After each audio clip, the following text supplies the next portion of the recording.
আসসালামু আলাইকুম। রুমাস কুকিং কর্নারে সবাইকে স্বাগতম জানিয়ে শুরু করছি আমার আজকের রেসিপি স্প্রিং রোল র্যাপার। আর এটা তৈরির জন্য আমাদের লাগবে রেগুলার আটা। একটি বলে দিয়ে দিচ্ছি 1 কাপ, সাথে আরও আধা কাপ আটা। আটার সাথে দিয়ে দিচ্ছি হাফ টিস্পুন লবণ। লবণ আর আটা একসাথে মিশিয়ে দিয়ে দিচ্ছি নর্মাল পানি। আর আমি এখানে একবারে সব পানি না মিশিয়ে 2-3 বার করে একটু একটু করে পানি মিশিয়ে নরম একটা ডো তৈরি করে নিব। ডোটা হাত দিয়ে ভালোভাবে 4-5 মিনিট মথে সফট করে নিতে হবে। ভালোভাবে মথে আমি এই ডোটাকে 10 মিনিটের জন্য ঢেকে রেখেছিলাম। 10 মিনিট পর দেখুন ডোটা কতটা সফট হয়েছে।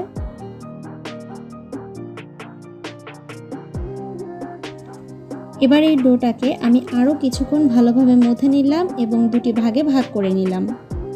এবার এই ডো থেকে একটি ভাগ নিয়ে আমি বড় সাইজের একটি রুটি বেলে নিব। আর এই রুটিটা আমরা রেগুলার সকালের নাস্তায় যে রুটি খাই তার থেকে সামান্য পরিমাণে একটু মোটা করে বেলতে হবে।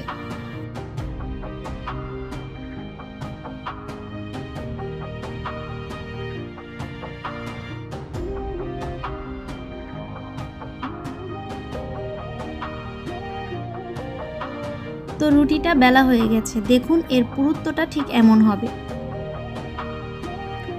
এবার এই একটা রুটি থেকে একটি বয়মের ঢাকনা দিয়ে আমি অনেকগুলো ছোট ছোট রুটি কেটে নেব।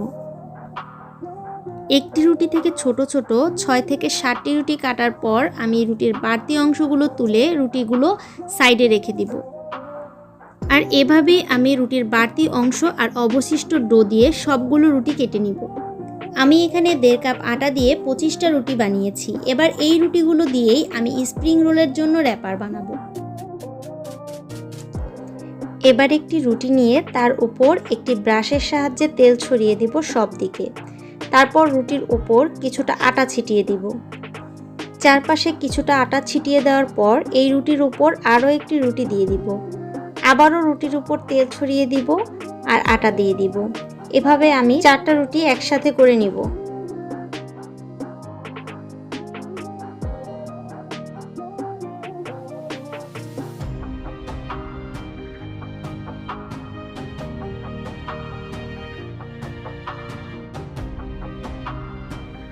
তারপর হাত দিয়ে ঠিক এইভাবে রুটিগুলো একটু চেপে নিব। তারপর কিছুটা আটা ছিটিয়ে দিয়ে বেলা শুরু করব। এবার এই রুটিগুলোকে পাতলা করে একটু বড় করে বেলে নিতে হবে, তবে খেয়াল রাখতে হবে রুটিটা মাঝখান থেকে না বেলে সাইড থেকে ঘুরিয়ে ঘুরিয়ে বেলতে হবে। আর এভাবেই আমি 3-4টা রুটি একসাথে করে সবগুলো রুটি বেলে নিয়েছি। চুলায় একটি প্যান গরম করতে দিয়ে দিলাম। চুলার হিটটা একদম লোতে রেখে আমি একটা রুটি প্যানে দিয়ে দিলাম। রুটির নিচের দিকটা আমি 30 সেকেন্ড ভেজে এবার রুটিটা উল্টে দিলাম। আবারও হালকাভাবে এ পাশটাও ছেঁকে নেব। দেখুন সাইড থেকে রুটিগুলো খুলে আসছে। এই অবস্থায় রুটিটা উঠিয়ে নিলাম। আর সেই সাথেই খুব সাবধানে আস্তে আস্তে করে সবগুলো রুটি একটা একটা করে খুলে নিচ্ছি। আর আপনারা এই রুটিগুলো দেখেই বুঝতে পারছেন যে রুটিগুলো কত পাতলা হয়েছে।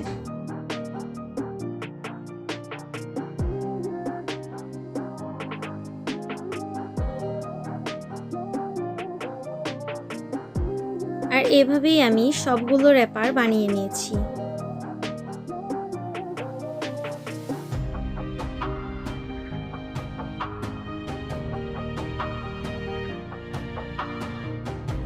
এবার সবগুলো রুটি একটার উপর একটা এভাবে রেখে ঠিক এইভাবে একটা ছুরি দিয়ে আমি সাইডগুলো কেটে নিচ্ছি। আমি এই রুটিগুলোকে স্কোয়ার শেপ করে কেটে নিয়েছি। আপনারা চাইলে না কেটেও এভাবে গোল শেপেই রোল তৈরি করতে পারেন।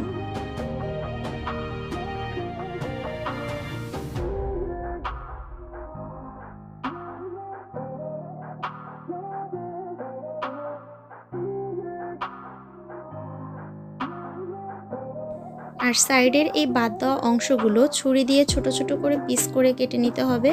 তারপর ডুবো তেলে ভেজে নিলেই নিমকির মতো পরিবেশন করে খেতে পারবেন। ভিউয়ার্স, আমি কিভাবে এই র্যাপার দিয়ে রোল তৈরি করি তাও আপনাদেরকে দেখিয়ে দিচ্ছি। ভিউয়ার্স, ভিডিওটি যদি আপনাদের ভালো লেগে থাকে তাহলে অবশ্যই লাইক, কমেন্ট এবং সাবস্ক্রাইব করে আমার চ্যানেলের সাথেই থাকবেন। আল্লাহ হাফেজ।